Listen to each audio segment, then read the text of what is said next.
Good evening, everyone. Thank you for attending another session with EdTech. Tonight, we'll be talking about effective technology use for our students on this panel. Before we dive deep into anything, let's go ahead and introduce ourselves, the EdTech team that will be talking to you tonight. Good evening. My name is Sahara Haney. I serve as the Director of EdTech, and I'm excited to share some knowledge tonight. Good evening. My name is Nikki Washington. I'm a district technology facilitator here in East Baton Rouge Parish School. Good evening. My name is Felicia Gath, and I'm one of the district technology facilitators, and we're excited to be here tonight. Good evening. My name is Angelica Johnson-Smith, and I'm also a technology facilitator here in the district. All right. So I am Brittany Davenport. Oh, sorry. We were hiding over there on that left-hand side. That's okay. I'm Brittany Davenport, and I'm also a district technology facilitator, and we can't wait to share what we know about technology with you tonight. All right, so as we say, we're going to take a deep dive into effective technology use for our students because, believe it or not, technology is effective and it is beneficial to our students. Of course, it has its pros and cons, and we'll talk about those things tonight. So tonight, we're going to take a deep dive into addressing those things, and if you even have concerns, you can let us know. But we're going to do it just a little differently tonight. Instead of the comments are turned off tonight, but that's okay. This is technology. We're going to be creative with technology. And with that being said, if you do have a question, you can go to our bit.ly right here on the screen, EBR Tech Panel, and you can send your questions in there and we'll answer your questions. If we're not able to answer them tonight, you can leave an email and we'll definitely get back to you with an answer. So definitely let us know as we're having conversations if you have a question that we can address here, or if not, we can address it at a later time. All right, you guys, so let's go ahead and get started with our first panel discussion. So we're going to first talk about navigating the digital learning landscape and what does that look like? All right, so let's jump right into that one. The first thing that you might be wondering is, what does digital learning landscape even mean? Because those words might seem foreign to you. But basically, it just means that everything that your child is doing, everything that your the child's teacher is doing, it's all centered around technology. So the board that they're using to teach with, the computers, the curriculum is on, everything is digitized. So it's great. I think it's great. Like, the students love it, and it has so many different benefits. For one, like they don't have to log in. So they don't have to log in but one time. So we use Clever in EBR, right? So when the students come in, they log in and they have all of their different curriculum right there at their fingertips. So they don't have to carry around 5 or 6 different textbooks anymore. Everything is right at their fingertips. So that's something that I absolutely love about having everything digitized. What else do y'all think is great about having everything digitized? I think it makes the kids more self-led learners and more independent, especially starting them off with the technology. Clever does give them the ability to have that badge and scan in and get in where they need to go. And it also has those controls that the teachers can use to, shoot over links and to monitor those things that are happening. So it doesn't take away from instructional time, when you're redirecting those kids. So it leads, fosters independence with the students. As a parent, I would say the benefit is that students, you don't have to worry about your child saying they left this book or that book, or they left the assignment at school, because they can access it anywhere on their device or on the phone. So I think the factor of it being that easily accessible helps parents as well, from the home standpoint. And it helps them to, sometimes, kids are ill, so they really have a better chance of staying abreast of what's going on in their class, especially if the teacher's using things like the Google Classroom, posting assignments, and they know what assignments they are missed, things like that. So that really helps kids when they miss school. Even if they're at home, they still could be doing their work. It's just maybe they have COVID, but they're able to still do their work. So they're able to not be behind because they're missing all the work, which is traditionally paper that they would have to wait till they return, and that'll be a pile up on the student because they have to do the paperwork plus the new work, so they're behind. And it serves as a one-stop shop, right? Like for all of our stakeholders, our parents, our families, the grandparents, the cousin, whoever may be in your kid's life that is supporting their learning outside of the classroom. It's a one-stop shop, and you're not having to guess, oh, what website for ELA, what website for math, etc. So it really makes learning extended outside the classroom a little easier for everybody. All right. And Okay. also with the technology, we just always have to remember this is the age that our students are born in. This is the digital learning age, so they need to be proficient with computers and how to use devices, because when they go to into the real world, they will be the ones operating the computers behind the scene, doing the coding, building these robots, things like that. So we're just preparing them for what the future is. No, we probably don't. As a teacher, the traditional teachers, we probably don't want to be on a computer all day, but it's just the day and times that we are in. All of our curriculum is online. The students have one-to-one devices. So we have to change for and prepare our students for the future. All right. But as a teacher, so 3 years ago, I was in the classroom and I loved being on that computer. I love the fact that I can pull those resources so quickly. So it wasn't about, oh, I don't want to be on a computer all the time. I made ways that we can engage on the computer and also with each other in the classroom, because I mean, that's what the world is right now. So you're not just stuck behind a computer all the time. You're still talking to everybody. You're still interacting with everybody, but you have that computer as a resource to make things a little bit better. It's 2024. And it is just fun. The kids love being on computers, so they can play games and still learn. It makes learning fun.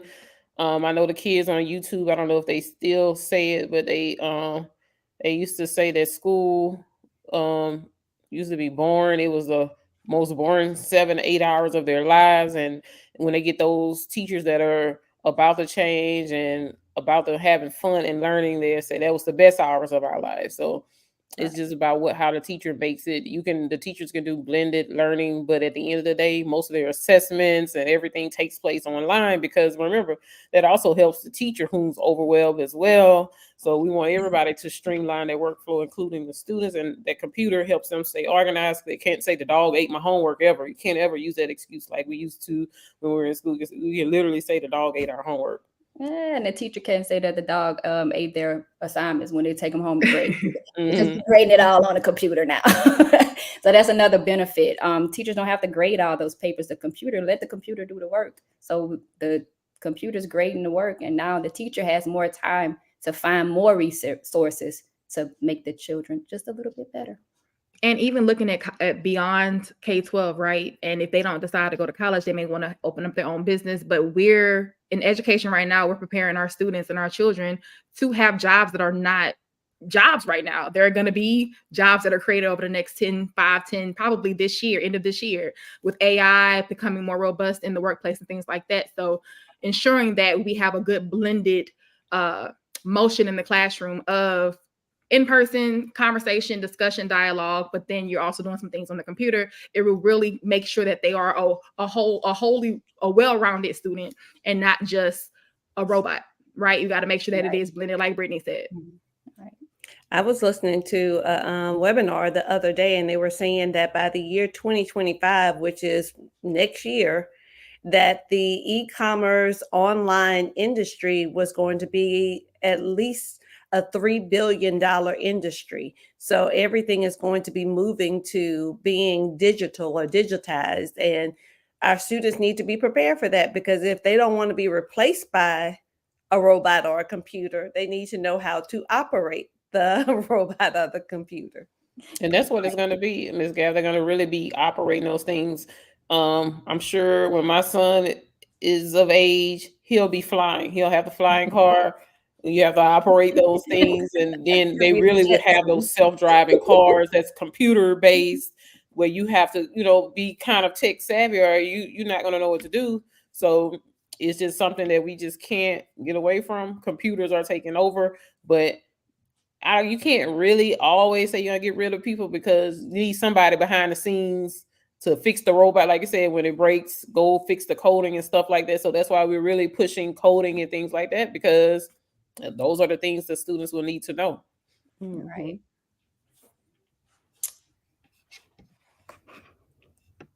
All right, so we're going to move on to our next part of the session. We're going to talk about how can we foster engagement and motivation with our students, because we know if the students are bored, they're doing the same redundant things, they get bored, they go to sleep, they lose motivation. So technology is a way to motivate these kids because they are born with a iPad, cell phone. I feel like newborns come here knowing how to work these devices. I don't know how, but they just do. So they have these devices. They have access to all of this technology. So we're going to talk about how can we motivate and engage them with the technology.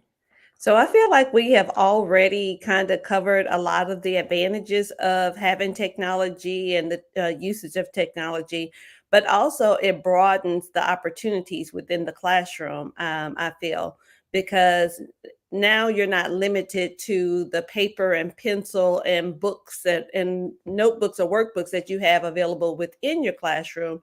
You have your fingers on resources across the country, even across the world, with being able to take virtual field trips and being able to see things that our students may not necessarily get a chance to experience in real life, but they can see and have a virtual experience, which will enhance their learning.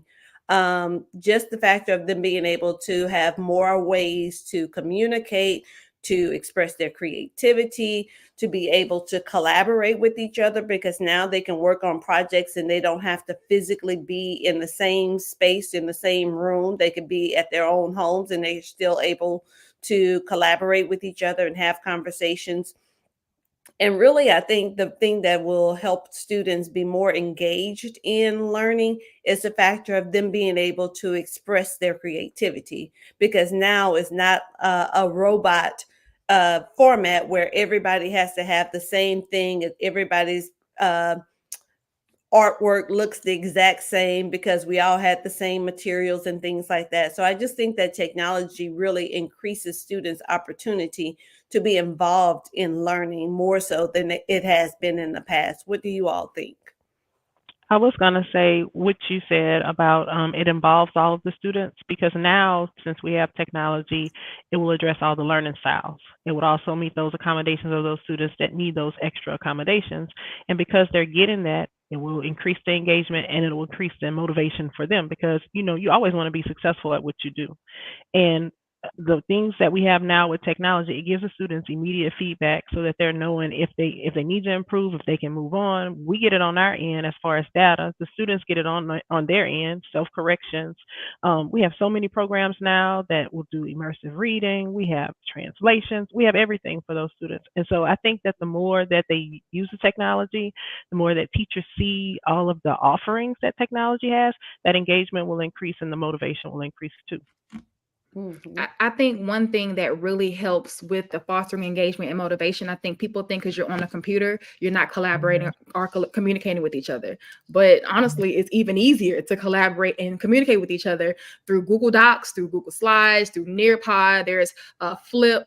Like, there's so many tools that our educators are using in the classroom to help foster that engagement by having them communicate online with their peers, as well as collaborate online with their peers. There is no job that I can think of off the top of my mind where you're not going to collaborate with someone. Even if you're a small business owner and you're working by yourself and you're the only person in that business, you're going to have to still collaborate with your banker, with your real estate broker, whoever. You have to collaborate. Customers. And that's the number one person, right? So there's no job on this earth that you're not going to have to collaborate. And I think ensuring that we have that in the classroom through fostering engagement and motivation with technology will allow our kids to be successful.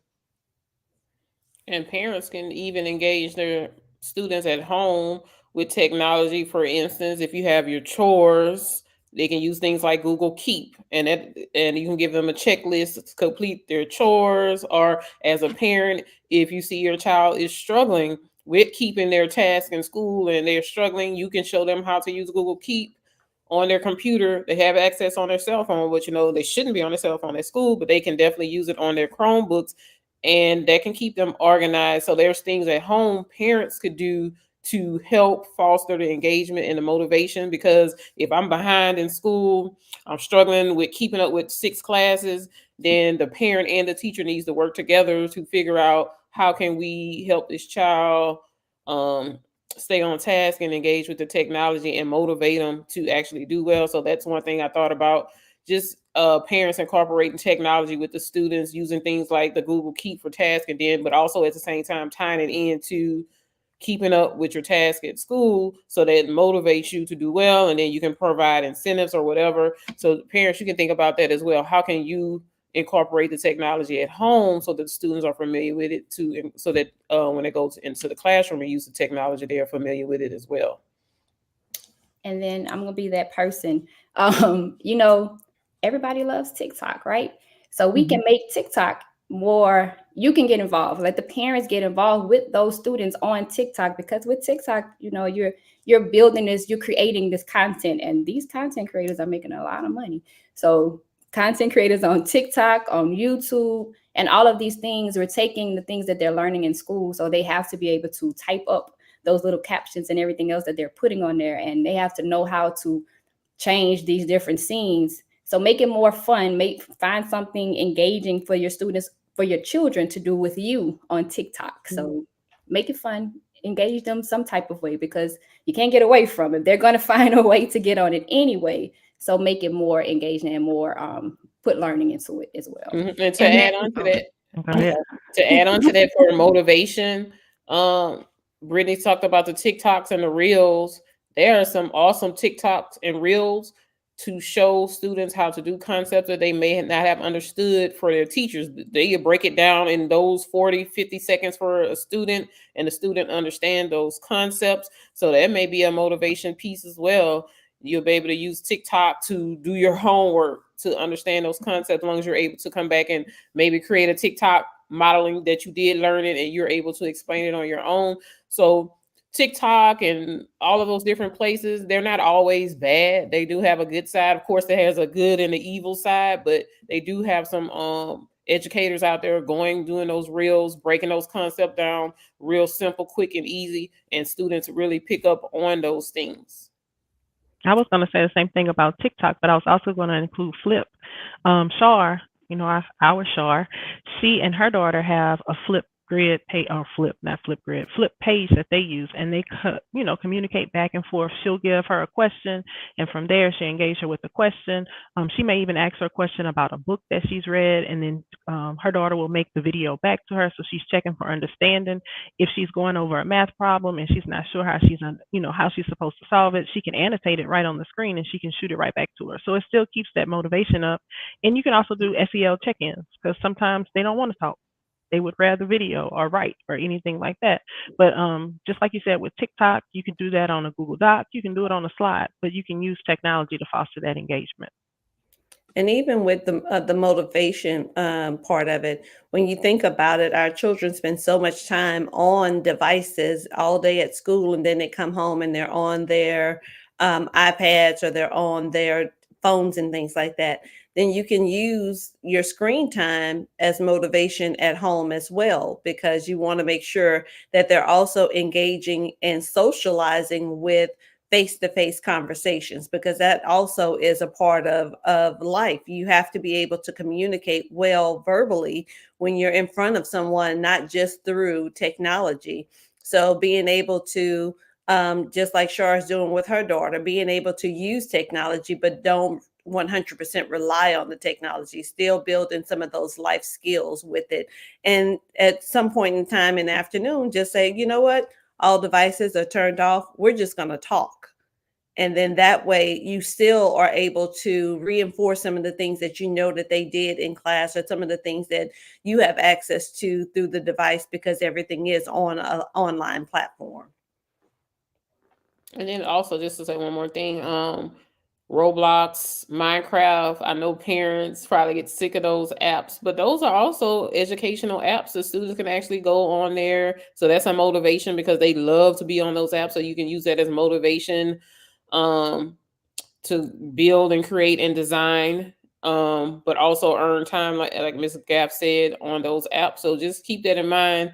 Yeah, like I said, it's always a good and the evil, but those are educational apps that could be used for learning as well and motivation. All right. Anything else about fostering engagement and motivation? All right. Supporting learning at home. I know sometimes we just want to call their teacher and you just hands up, I give up, I can't do it. So we're going to talk about maybe you can get rid of those migraines and headaches with supporting your learning at home with your learners. All right. With supporting your learners at home, I think the first or the most important thing before you even start with the support is making sure that the students or the children are aware of what their devices are for and what the devices can do. A lot of times when we go into the schools, we'll see the kids with the devices hanging off on one end. They don't know where I know I work with the littles, they don't know where the pin is for the tablet and different things like that.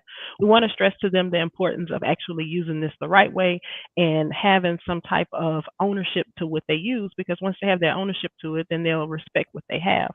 So when they're at home and they're learning at home and they have those devices, we want them to treat the devices the exact same way that they would treat them, at home, at school, the same way. But one of the things that we also can do as parents, and we're using devices or using programs at home, is to make sure that we're using these programs in alignment to what's being taught in the classroom, or what you feel like your child needs or your student needs enrichment with. So there are a bunch of programs that you can use. We have a lot within our district that are already easily accessible for our students. But the main thing is to make sure that these programs that they're using are age appropriate and developmentally appropriate for the kids, and that they're addressing the students' learning needs. So the first way that I feel, as me being a parent, with supporting learning at home is finding an area or a space so that the students can actually sit and participate in learning using their devices. I would often say that the bedroom, and now I have a teenager now, so the bedroom and technology was off limits. You needed to be somewhere where you can be seen and you can be monitored, where someone can help you and assist you through, using this technology so you wouldn't get sidetracked. But again, I have a teenager now, so we're working on that. Yeah, they sneak another tab open and get on Roblox. Yes. They keep those tabs open. But as a parent, you can also manage that by using, those different technologies that will help you monitor those tabs being open and monitor the usage of what's going on, within this little box that these students are using when they're supposed to be doing their work. What are some other ways that you can support learning at home when you're in, as far as us being teachers, is a little bit different because we know what's out there. But if just a parent, what are some ways that you could think of supporting learning at home? I think having like a schedule in place, like a routine. When you get home, you're gonna take a bath, get those dirty clothes off, maybe eat a snack, and then your next thing is once you get out. This is my routine with my son. After you eat a snack, you get out the tub. It's homework. I don't even have to say anything about it. The next task is homework. Review what your homework is and go sit down and do it. I will check it afterwards. And he's in the 5th grade, and they do have a blended homework. Some homework is online, some homework is paper and pencil. And then like on a test day, if I know it's a test coming up, then we create flashcards, and they have so many different flashcard sites, free sites that parents can create to find. And what those flashcards do is it tests the student. It'll turn them into multiple choice questions, and it actually teaches them the concept. So I don't have to sit there and be frustrated and flash the card. What is it? Because then I'm frustrated because now I'm doing homework for 2 hours too. So you can remove yourself a little bit from the process as a parent, and you could be cooking, doing other things by utilizing the technology to help tutor your student, which in the past, it would have been you sitting there fussing sometimes, popping the hands because you get frustrated. So technology does alleviate some stress. I would also say, now we have so many things that we could do with our technology. We can screencast things on the screen. All of the televisions are smart TVs now. So imagine cooking and putting up a Quizlet or some digital flashcards that you've made in Google Slides just for your kid, and you're cooking and you're doing your thing, and they can watch them on the screen because they love to watch television. We can add animations in because Google has so many different things, but you can make it different. You can turn it into a game. You can play Jeopardy at home. We want to use it. We want it to not be a babysitter or a substitute for anything. We want to make sure that Dr. Haney, the seamless integration. We want to make sure that the students are actually, getting something from it and it's beneficial. And they love when they gamify anything. If you turn anything into a game, they like it. So. And we did kind of compile a list for you guys of some resources that you guys can use, and they are free because we know it's really, really hard to find things that are out there to use with your students, with your children outside of the classroom, because we spend a lot of money in the district on some amazing tools, but we know that you may not want to spend that much money to extend their learning outside the class. So we have compiled our top 5 favorite tools that we recommend you guys implement in your home with your students. We have Khan Academy. It's great for 2nd through 12th grade. If you have a little, that's Khan Academy Kids. It's a mobile-based app. We have Google Read Along, Microsoft Immersive Reader, and then Teacher Monster. Never heard of the last one. I saw it today. It was amazing. So if you do have a little, this would be really great for literacy and math skills. So these are some easy to use websites or applications that you guys can use with your students to kind of help extend their learning. Because of course, we all know, being former educators, that it doesn't stop in the classroom, right? You have to continue doing something with your student, with your child, whenever they get home. I would also say, before any of that, a lot of tech savvy teachers use things like Remind to let you know what's coming up. They have a class website. Make sure that you are actively going to those things, or when you receive a message that you read it so that you can know about upcoming assessments or upcoming assignments. My sons, they'll send an email and a text to notify me when an assignment is missing or that they didn't turn it in on time. So there's a lot of ways that the school is trying to communicate with parents at home about what's going on at school, but you have to make sure that you're set up in a way that you can receive that information, and then that you also stay abreast of what's going on and how ways that you can support your child based on the skills that they're working on at that moment in time, or the projects that might be coming up that you need to help them with. So I think that just the factor of making sure that you are well connected to the school based on how they communicate with parents, that would be a great way to support learning at home as well. And I think we kind of mentioned this before, but this is just another way. I'm always thinking about ways to make it easy for parents, because when we come home, we're in a rush. There's a lot of YouTube videos that are already made by teachers. Especially, I know Eureka is a lot of parents' headache, because you're like, what is this? I don't understand it. You don't have to understand it to teach it, because they have a lot of teachers that have created YouTube videos. If you type in the module, the grade, and the lesson that your student's on, that teacher will get on there and teach that homework to the students, review it, make sure they understand it, and then you can watch it too if you want to be able to answer questions. So definitely utilize technology to support your learning at home. We don't expect you to become a teacher if this is not what you signed up to be. We understand. And with the change of the curriculum, so definitely utilize the technology to assist you with this, because I know homework sometimes takes 2 to 3 hours, and we're tired, we're ready to go to bed, and we're frustrated. So using technology will alleviate a lot of that frustration, I promise you. I would say by the time you're finished with all the videos and support that YouTube have, you and your child will have a PhD, because YouTube teaches everything. So you have to, I would say, once you know what keywords to type in, you can basically find any lesson, any teacher teaching specific skills and things. So.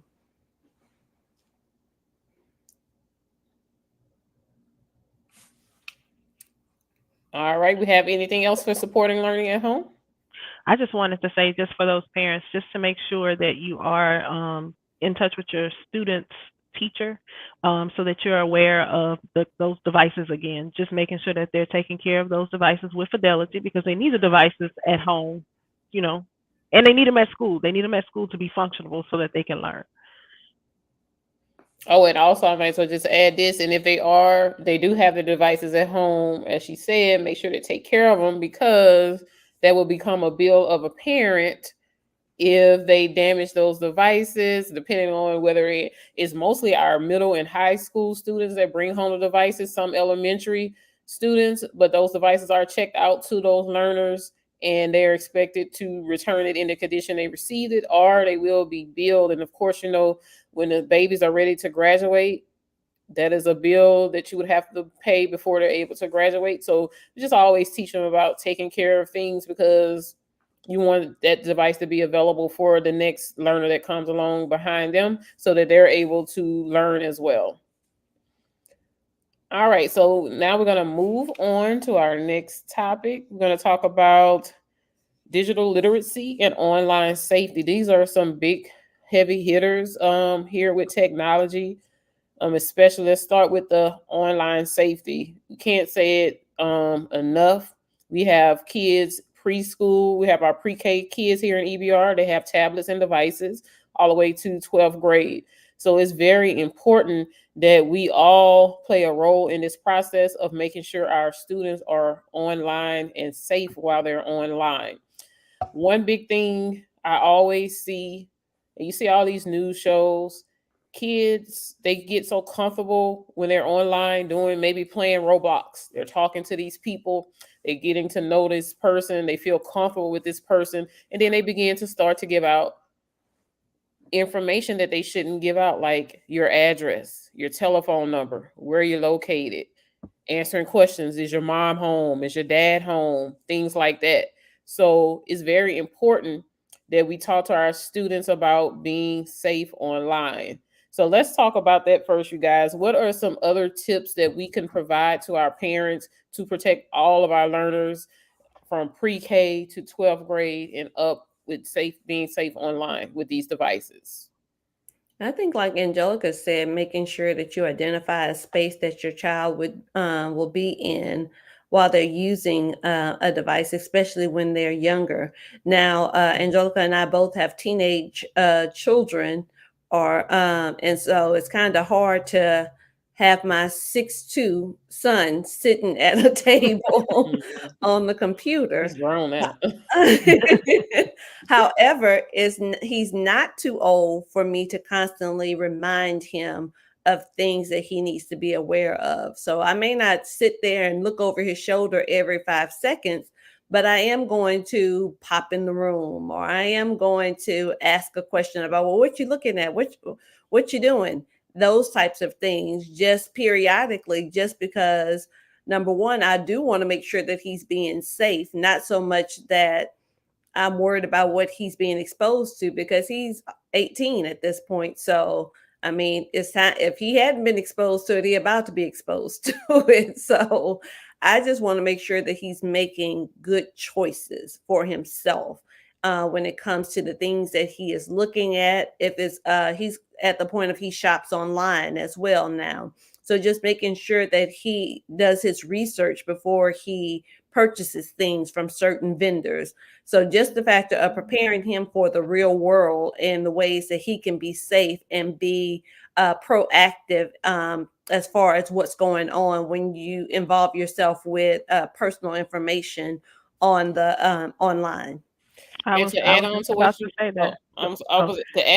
said about the shopping, you have to be very careful with that. Like on the social media platform, some people have Zales website to the T, but it's really not Zales. It's a whole nother scammer website. So they really need to be cautious about the links that they click on, because you would think it's Zales, and then it goes to this random site, and then you start putting in your name, your information, your address, your credit card, which they want, and then all your money is going out of your bank account. So they should really be cautious about clicking on links, because they have so many scammers online and it looks so realistic now.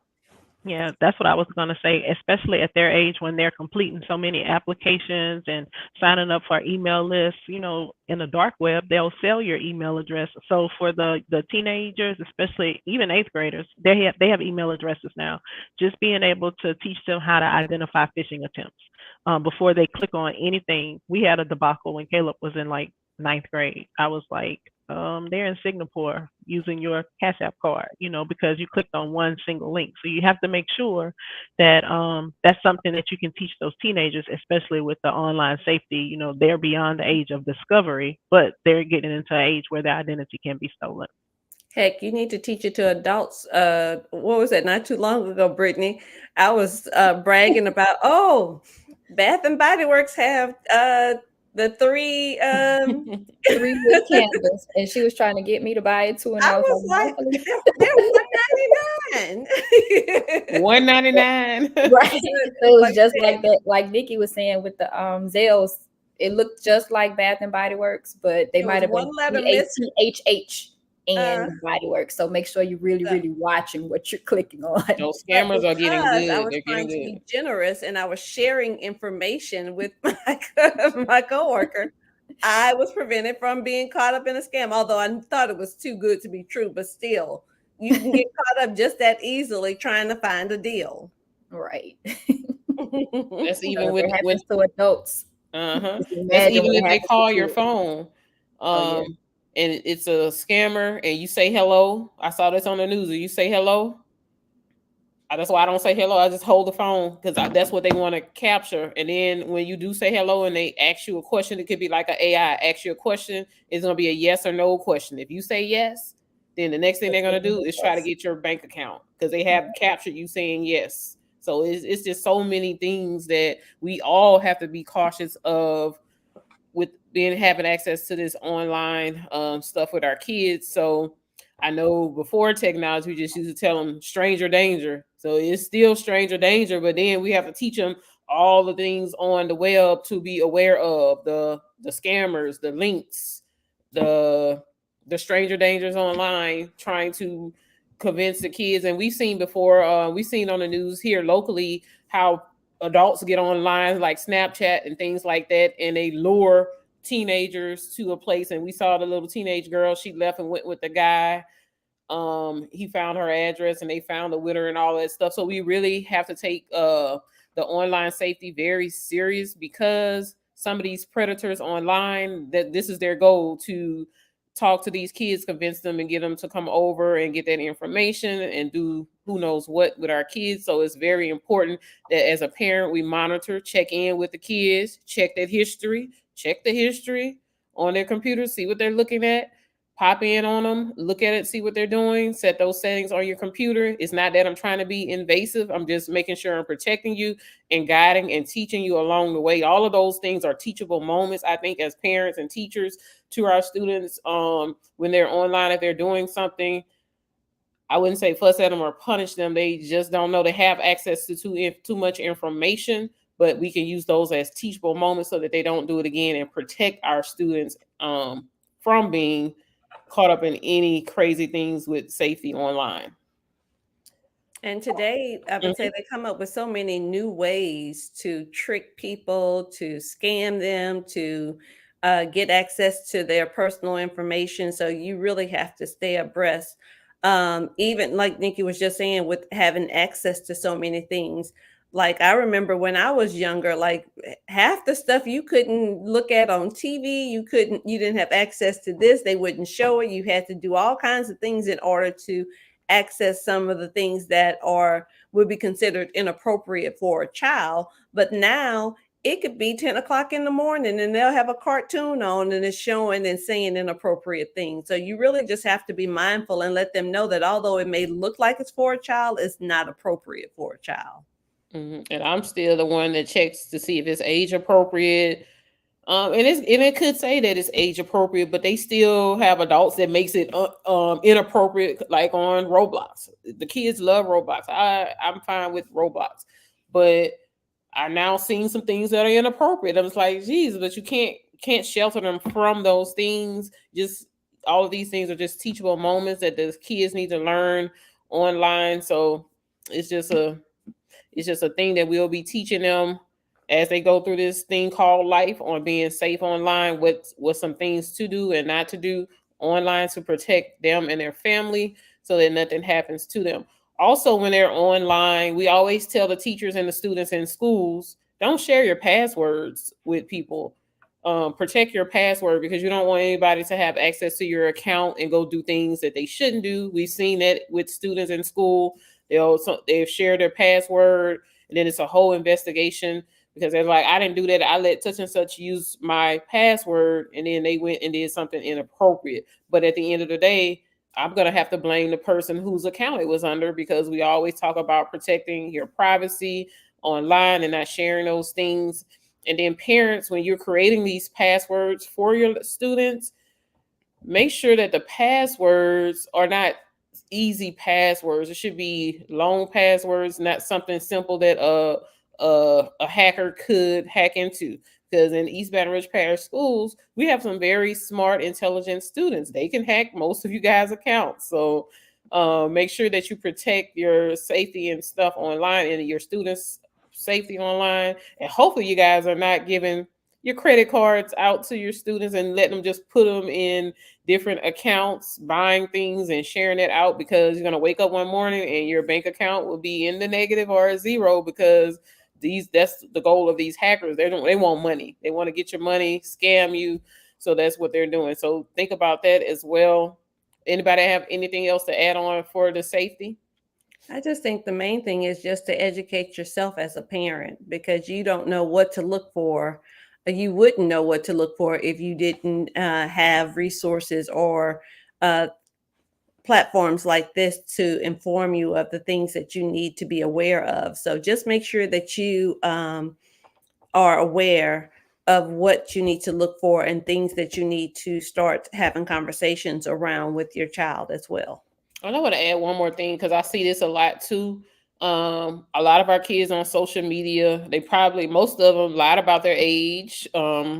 So there may be a conversation to have, but also for the safety part, when they're going places, they post, they shouldn't turn on their location and post it, so someone can show up on them. I would definitely have a talk to my kids about my notifications or my location being turned on those apps, or posting your every move. I always tell kids, if you want to post it after you've left that place. If you just want to post that you went bowling with your friends and you went to the arcades, post it right after you leave and you're going to your next spot.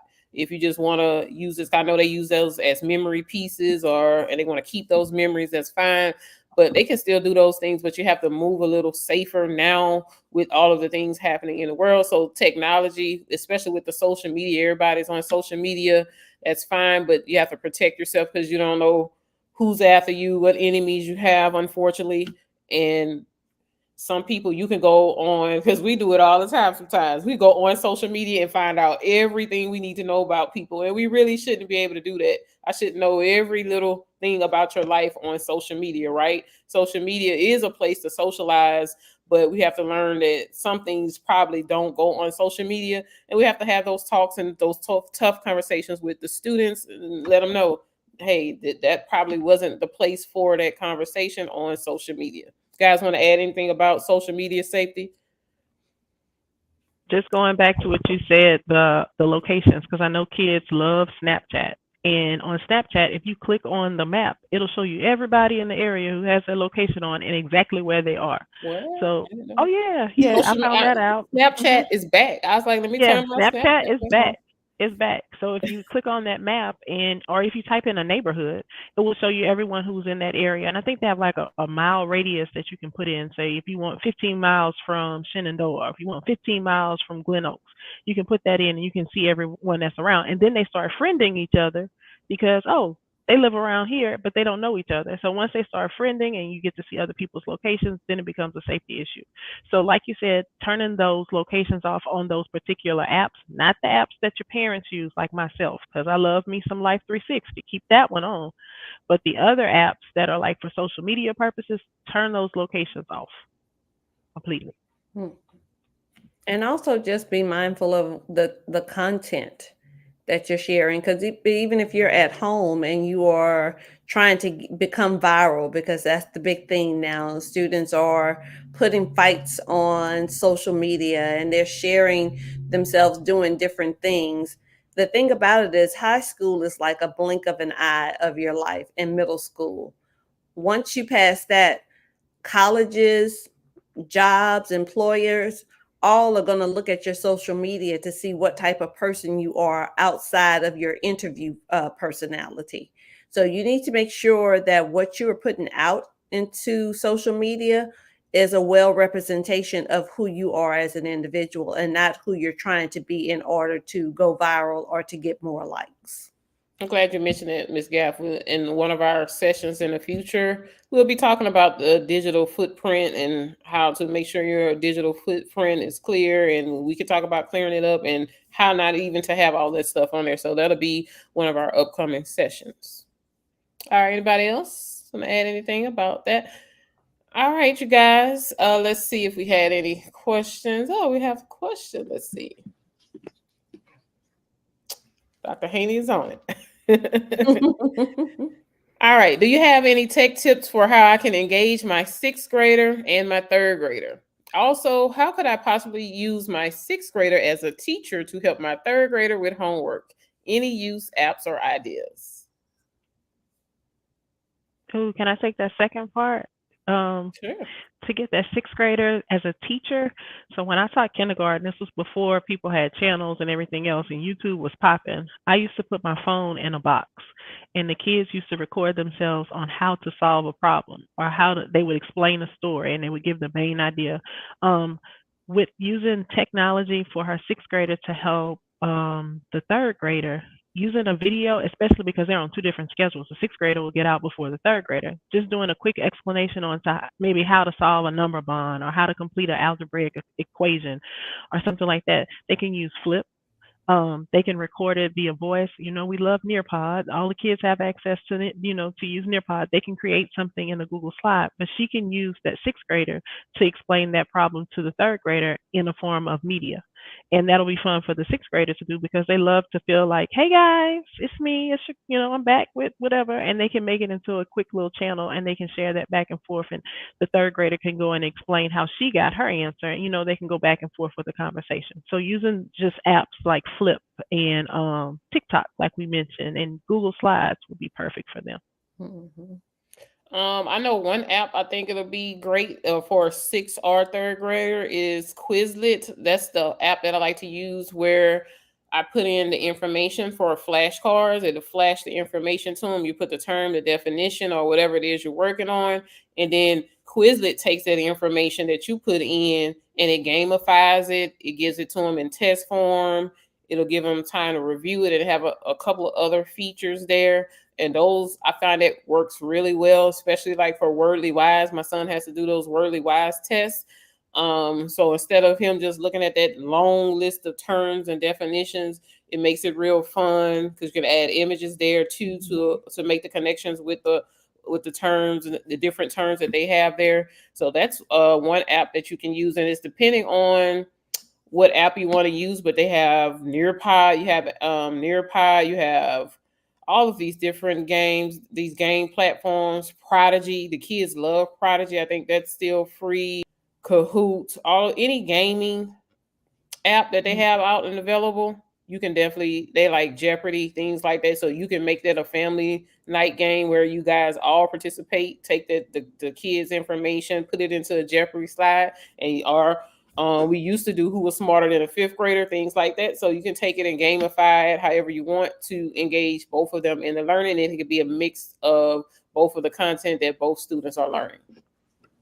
And then Khan Academy is not as gamified, but it gives those good test prep skills. So if for 6th grade, 3rd grade, whatever grade they're in, you can go in and they have all subjects. So you can have math, ELA, social studies, and type in exactly what you want them to work on and assign it to them. And you as a parent can create an account where you can be like the teacher and you can see and actually get reports on what they're doing and what you assign them. So Khan Academy is not as fun as quizzes and all the rest of those things that they mentioned, but everything can't be fun, right? And if you just let us know what specifically you want to engage for each of those, the 6th and the 3rd grade, we can give you some more detailed information. All right, we can go to our next question. I try to teach my child about internet safety. It is something the schools teach. Is this something that the schools teach as well? Kids don't always listen or believe what is said by parents, facts. So it may be received better from schools. Somebody want to answer? Well, I'll answer. I would say I was good, but I would say The main thing is that we try to put information out so that teachers can have access to it, to make sure that they are practicing digital citizenship within their classroom, teaching them rules about the usage and stuff. Uh, Probably the best thing is for you to teach it at home, because you can't guarantee with all the other things that teachers have on their plate, it may not always come across as detailed as it may need to be. So I would definitely suggest just reinforcing it, or have conversations with your child, like, well, what has your teacher told you about using your Chromebook at the school? And if they say nothing, then definitely you want to make sure that you are giving them some tips and things like that. But we are definitely putting information and educating our teachers about how to protect the students, and information and ways to teach them how to protect themselves. But the best teacher or reinforcement would be you also giving them that information at home. And they may act like they're not listening. They listen. My boys come back and give me some information, and I'm like, oh, I thought you didn't listen to me. So they're listening. They just don't want you to have that big chest about them listening to you. So I know for me, I don't have any children, so that's why I haven't really been talking around the parents things. However, if I did, and even for my mom, for whenever I was growing up, I think one good thing to do is to, as people have said already, communication, having open dialogue around internet safety, but then not having it be something taboo in the household. You don't want to restrict because they're going to do it behind your back. And then they're not going to do it correctly, and they're going to get themselves in more trouble than what they would have done if you would have given them that oversight and that support from like an umbrella, basically, right? And then they're able to still go on that platform, have their passwords, have things like that, because unfortunately, sometimes some kids have to have the consequence before they actually learn the lesson. I was that kind of kid. Like, you can tell me all day, every day, don't touch that burner, but is it really gonna burn me? Let me go touch it for real to see if it's really gonna burn me. And some kids are just like that, right? Some kids are like that, and unfortunately, that's just the way of the world, right? So sometimes they have to be put into situations or be given that kind of slight little slack of rope to see if they can succeed, like kind of have them be out in the dark part. Like my dog, I trust him, I love him, but I don't trust him off that leash. So maybe one day I'll let him off the leash, and he may prove me wrong and stand right next to me. But until then, I'm gonna keep him on the leash, and I'm gonna give him a little extra space every now and then. So you want to make sure that you're giving them that freedom, but you're there as that oversight, as that support system for them, because they're still learning, and they have to be able to learn from you, because you're the one that's been on the earth longer, and you've lived these experiences, and you have that perspective. So I don't agree with parents just restricting things completely, like social media or no computer in the household, etc. I do believe that in order to learn, you definitely have to give that child some space to learn and to grow from their experiences. But again, I have no children, so I know I'm speaking it from a rainbow and Skittles kind of perspective. But yeah. but like you said, I would say if you don't experience it, you don't know how to deal with it. You don't know how to resolve it. Sometimes, like you said, experience is the best teacher. So you want to make sure that, like I said, they have some experiences, because before you know it, they'll be out on their own, and they've been in this bubble for 18 years, and now they don't know how to function in the real world without calling mama or daddy or grandma or someone every 5 seconds to ask them, well, do I turn left or do I turn right? Do I stop or do I just slow down? So you have to make sure that you're giving them the opportunity to do that. But also be aware of the friends and the company that they keep, because peer pressure is a huge thing. And just because you've taught your child, it doesn't mean they won't be put in a predicament where they're being pressured by classmates or friends to do the things that they know is not right to do, but to be in with the group, they'll do it. Or if to get likes, they'll do it, So you just have to be open with conversation. And like I said, my dad used to fuss all the time. My mom was kind of laid back, But I'm the type of parent that I prefer my child to be able to come to me and have conversations and be open with me about what's going on versus them being scared that I'm going to fuss or punish them. So we are kind of laid back because we want that open communication when it comes to it. I don't want to blow up and then now the next time he does something or he gets in trouble, he doesn't come to me and the situation gets worse. So I definitely would just encourage always trying to have open lines of communication in your household. And then to reaffirm what you said earlier, Ms. Gath, they may not act like they're listening, but they really are. I can literally think back to whenever I was in high school, some things that my mom would say to me when she was fussing, or I had did something incorrectly or wrong, or I got in trouble. And in that moment, I'm like, oh, I'm biggity. I'm a high schooler, as we all were. And, but years, literally 20 years later, I'm like, okay, I remember that moment. Or in that moment, I may not have understood what she was saying, but once I was placed into that moment again, that thought came to me what she was saying. I heard her in the back of my mind. So yeah, she may the child may not be coming off as she's listening to you, but I guarantee you it's going into the ear. It may not be finding the part of the brain it needs to find yet, but it's going to find that part of the brain eventually. And you'll know that they're listening to you, even if it's not until they become parents, because you'll hear yourself coming out of their mouth when they're saying things to their children. And like I said, wait till you start talking and saying stuff like your mama. It just blows your mind. How now I'm her. So Yep, even at my big age, I'll be like, my daddy told me that. All right, you guys. Well, this was a great conversation. The last thing I want to end off on is showing you guys our website. I want you to definitely check out our EdTech website. You can come here and get updates and information. If you come here to Helpful Resources, you'll be able to find information about our parent webinars here.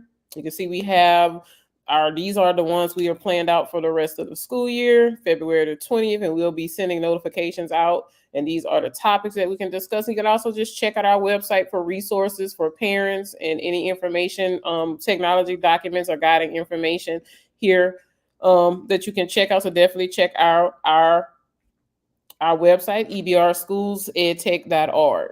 So thank you guys for interacting with us tonight. We are right on time. It's 6:29 and we do not want to hold you. Thank you for participating. Hope we'll see you guys next month on February the 20th at 5:30. See you later. Good night. Good night.